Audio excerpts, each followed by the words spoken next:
Hi friends, இன்றைக்கி நம்ம சேனலில் தலശ്ശേരി பிரியாணி எப்படி செய்யுதுன்னு பார்க்கலாம். இதுக்கு ஃபஸ்ட்டு பெரிய வெங்காயம் 4 எடுத்து நீளவாக்கில் கட் பண்ணி ஆயிலில் ஃப்ரை பண்ணி வச்சுக்கோங்க. ஆயில் நல்லா ஹீட்டாக இருக்கும்போது போடுங்க. அப்புறம் கொஞ்சம் நேரம் கழித்து சிம்மில் போட்டு இந்த மாதிரி ப்ரௌன் கலர் வந்தோடனே வெளியே எடுத்துட்டிங்கன்னா கொஞ்சம் நேரத்துக்கு கிறிஸ்ப் ஆகிடும். இப்போ சிக்கன் மேரினேட் பண்ண போகிறோம். இதுக்கு என்னென்னலான்னு பார்த்தீங்கன்னா லெமன் ஜூஸ், தயிர், சிக்கன் மசாலா, உப்பு, மஞ்சள் தூள், கொஞ்சம் கரம் மசாலா, மிளகாய் தூள், இது எல்லாத்தையுமே நம்ம எடுத்து வச்சுருக்க சிக்கன் கூட போட்டு மேரினேட் பண்ணி மினிமம் half an hour இருக்கணும். மேக்ஸிமம் 1.5 hours வரைக்குமே இருந்தால் சிக்கன் கூட நல்லா அந்த ஜூஸ் எல்லாம் இறங்கி நம்ம சிக்கன் கிரேவி செய்யும்போது இன்னும் சூப்பராக இருக்கும். இது கூட நம்ம ஃப்ரை பண்ண ஆனியனும் ஆட் பண்ணிக்கோங்க. இப்போ நம்ம அடுப்பில் ஒரு பேன் வச்சு நம்ம ஆயில் ஃப்ரை பண்ணோம்ல அந்த எண்ணெயை ஊற்றிக்கோங்க. அது ரொம்ப டேஸ்ட்டி கொடுக்கும் நீங்கள் செய்யக்கூடிய சிக்கன் கிரேவிக்கு. இதில் சின்ன வெங்காயம் தட்டி போட்டுக்கோங்க.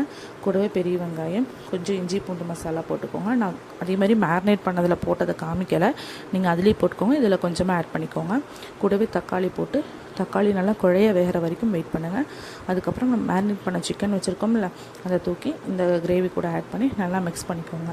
இதில் தேவையான அளவு சிக்கன் மசாலா ஆட் பண்ணிவிட்டு நல்லா மிக்ஸ் பண்ணி நல்லா லைட்டாக மட்டும், ரொம்ப தண்ணி ஆட் பண்ண வேணாம், லைட்டாக தண்ணி ஆட் பண்ணி கிரேவி பதத்துக்கு வர மாதிரி வச்சுக்கோங்க. கடைசியாக மல்லி இலை போட்டுக்கோங்க. இப்போ இதுக்கு ரைஸ் ரெடி பண்ண போகிறோம்.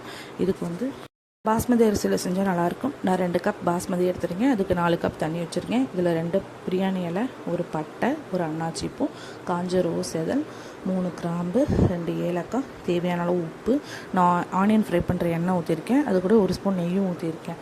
இதை வச்சு நல்லா கொதிக்க வச்சுக்கோங்க. தண்ணி கொதித்ததும் அரிசி போட்டு, அரிசி 85% வெந்தால் போதும். நம்ம தம் போடும்போது மிச்சம் வெந்துக்கும். இப்போ சாப்பாடு எப்படி நம்ம செட் பண்ணுறதுன்னு பார்க்கலாம். ஃபஸ்ட்டு நம்ம செஞ்சு வச்சுருக்க கிரேவி வைங்க.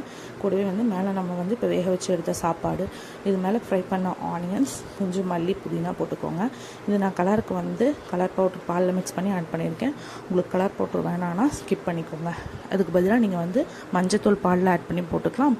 இல்லையா குங்குமப்பூ இருந்துச்சுன்னா அந்த பாலில் ஊற வச்சு அந்த கலரும் ஆட் பண்ணிக்கலாம். கலர் கொடுத்தா அந்த சாப்பாடு கொஞ்சம் பார்க்க நல்லா இருக்கும். அதுக்காக தான். இதே மாதிரி இன்னொரு லேயரும் மேலே செட் பண்ணிக்கிறேன்.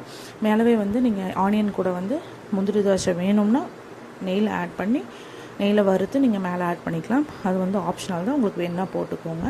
இப்போ திரும்பவும் இன்னொரு லேயர் நம்ம செட் பண்ணிவிட்டு நம்ம 20 மினிட்ஸ் தம் போட போகிறோம். தம் போட்ட உடனே 20 மினிட்ஸ் கழித்து ஓப்பன் பண்ண வேண்டாம். மினிமம் half an hour இருக்கணும். 1 hour வரைக்கும் ஓப்பன் பண்ணாமல் இருந்துச்சுன்னா அதோட டேஸ்ட் அண்ட் ஃப்ளேவர் இன்னும் ரொம்ப ரொம்ப ரொம்ப சூப்பராக இருக்கும். கண்டிப்பாக ட்ரை பண்ணுங்கள். ட்ரை பண்ணி பார்த்துட்டு கமெண்ட்ஸில் எப்படி இருந்துச்சுன்னு சொல்லுங்கள். இதோட ஷார்ட் வீடியோவும் நான் அப்லோட் பண்ணியிருக்கேன். நம்ம சேனலை ஃபாலோ பண்ணி சப்ஸ்கிரைப் பண்ணிக்கோங்க. தேங்க்ஸ் ஃபார் வாட்சிங்.